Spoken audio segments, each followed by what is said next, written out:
Fala pessoal, meu nome é Pedro, começamos aqui mais um Legislação Direto ao Ponto. O tema de hoje é direção defensiva e o assunto de hoje é curvas e a palavrinha aderência, tá bom?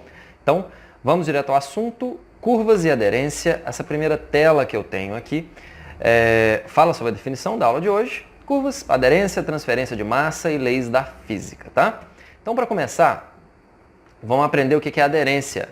Questão de prova, o que é aderência? Aderência é a força que prende o pneu no solo. Essa tela aqui é uma tela que leva até essa questão para um lado um pouco mais lógico. Eu tenho de um lado fatores que aumentam a aderência e de outro lado fatores que diminuem a aderência, que é mais ou menos o contrário um lado do outro aqui. Então, fatores que aumentam a aderência.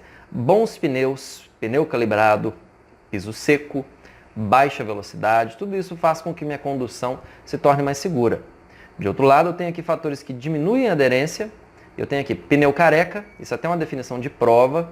Questão de prova, o que define um pneu careca, você vai colocar que é 1,6 milímetros. Se está abaixo de 1,6 milímetros, está careca o seu pneu. Pneu descalibrado, piso molhado, piso sujo, alta velocidade, tudo isso interfere nessa palavra aqui que é a aderência, tá? Então, bola para frente, travamento de rodas, questão de prova. As rodas vão travar quando a força do sistema de freio é superior à força do atrito do pneu com o solo. Aqui embaixo eu tenho o que eu tenho que fazer.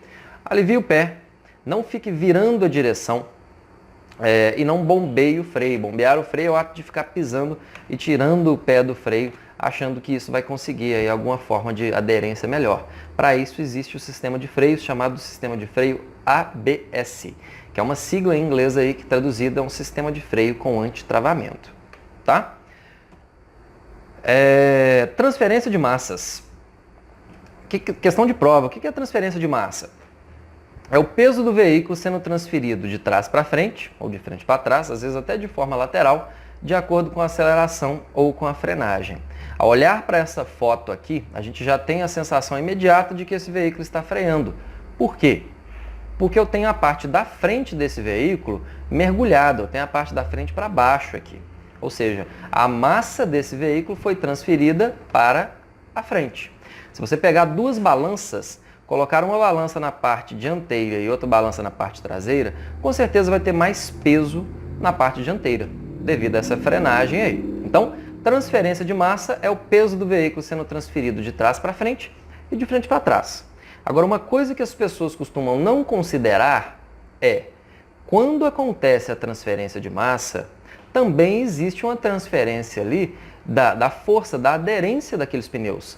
Com certeza esse veículo aqui vai ter mais aderência nas rodas dianteiras, porque tem mais peso nas rodas dianteiras.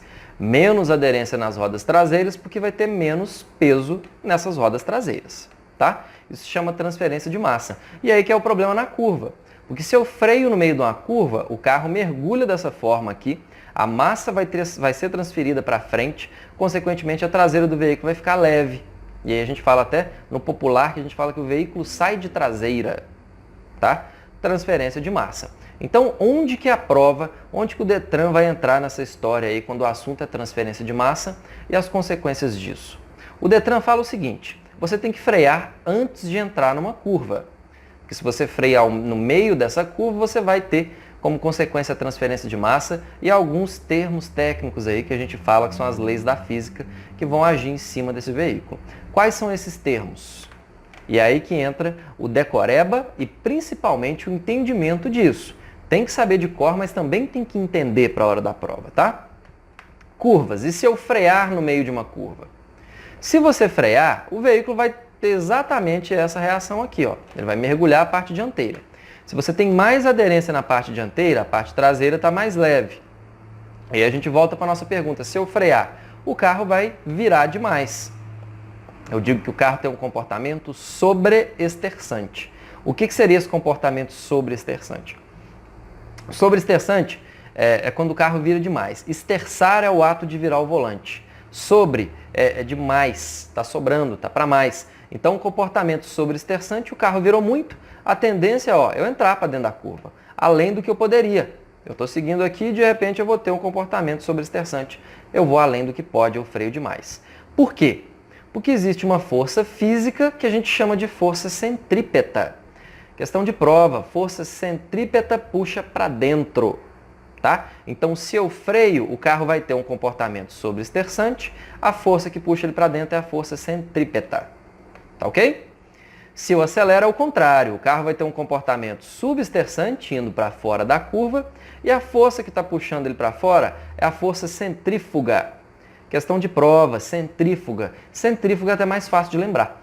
Por quê? A gente lembra da máquina de lavar roupa. A máquina de lavar roupa centrifuga a roupa ali, de forma que a roupa vai se aglomerar nas extremidades, justamente porque a força centrífuga agiu, e dessa forma aí vai secar a roupa, a água vai sair. Então, curvas. Se eu frear, comportamento sobreextersante, força centrípeta. Se eu acelerar, comportamento subextersante, força centrífuga. Tranquilo? Terminamos aqui mais uma legislação direta ao ponto. Essa aula é uma aula curta, mas de importância sem tamanho. Então, revisem esse conteúdo. Eu agradeço pela atenção e até a próxima.